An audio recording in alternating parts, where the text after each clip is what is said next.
विक्रम बेताल भाग 4। ज्यादा पुण्य किसका। वर्धमान नगर में रूपसेन नाम का राजा राज करता था। एक दिन उसके यहाँ वीरवर नाम का एक राजपूत नौकरी के लिए आया। राजा ने उससे पूछा कि उसे खर्च के लिए क्या चाहिए, तो उसने जवाब दिया, 1000 तोले सोना। सुनकर सबको बड़ा आश्चर्य हुआ। राजा ने पूछा, तुम्हारे साथ कौन कौन है? उसने जवाब दिया, मेरी स्त्री, बेटा और बेटी। राजा को और भी अचंभा हुआ। आखिर 4 जने इतने धन का क्या करेंगे? फिर भी उसने उसकी बात मान ली। उस दिन से वीरवर रोज 1000 तोले सोना भंडारी से लेकर अपने घर आता। उसमें से आधा ब्राह्मणों में बांट देता, बाकी के 2 हिस्से करके एक मेहमानों, वैरागियों और सन्यासियों को देता और दूसरे से भोजन बनवाकर पहले गरीबों को खिलाता। उसके बाद जो बचता उसे स्त्री बच्चों को खिलाता, आप खाता।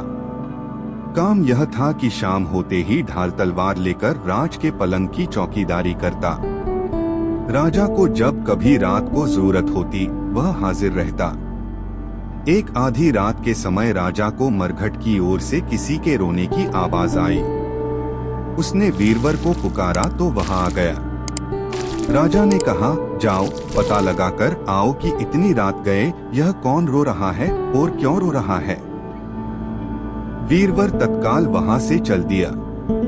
मरघट में जाकर देखता क्या है कि सिर से पांव तक एक स्त्री गहनों से लदी कभी नाचती है, कभी कूदती है और सिर पीट पीट कर रोती है, लेकिन उसकी आंखों से एक बूंद आंसू की नहीं निकलती।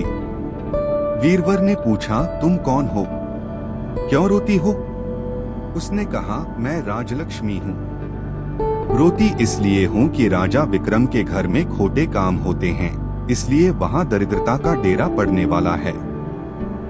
मैं वहाँ से चली जाऊंगी और राजा दुखी होकर 1 महीने में मर जाएगा। सुनकर वीरवर ने पूछा, इससे बचने का कोई उपाय है?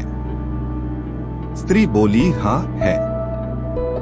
यहाँ से पूरब में 1 योजन पर एक देवी का मंदिर है। अगर तुम उस देवी पर अपने बेटे का शीश चढ़ा दो तो विपदा टल सकती है। फिर राजा 100 बरस तक बेखटके राज करेगा। वीरवर घर आया और अपनी स्त्री को जगाकर सब हाल कहा। स्त्री ने बेटे को जगाया, बेटी भी जाग पड़ी।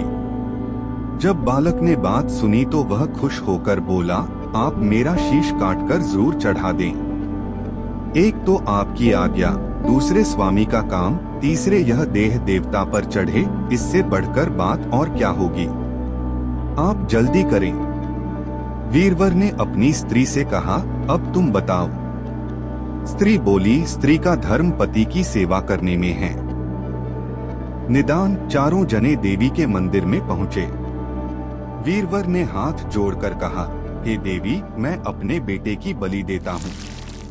मेरे राजा की 100 बरस की उम्र हो। इतना कहकर उसने इतने जोर से खांडा मारा कि लड़के का शीश धड़ से अलग हो गया।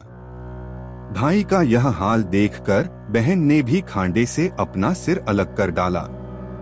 बेटा बेटी चले गए तो दुखी माँ ने भी उन्हीं का रास्ता पकड़ा और अपनी गर्दन काट दी। वीरवर ने सोचा कि घर में कोई नहीं रहा तो मैं ही जीकर क्या करूँगा। उसने भी अपना सिर काट डाला। राजा को जब यह मालूम हुआ तो वह वहां आया। उसे बड़ा दुख हुआ कि उसके लिए 4 प्राणियों की जान चली गई। वह सोचने लगा कि ऐसा राज करने से धिक्कार है।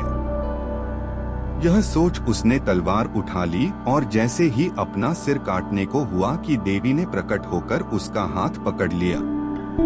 बोली, राजन, मैं तेरे साहस से प्रसन्न हूँ। तू जो वर मांगेगा सो दूंगी।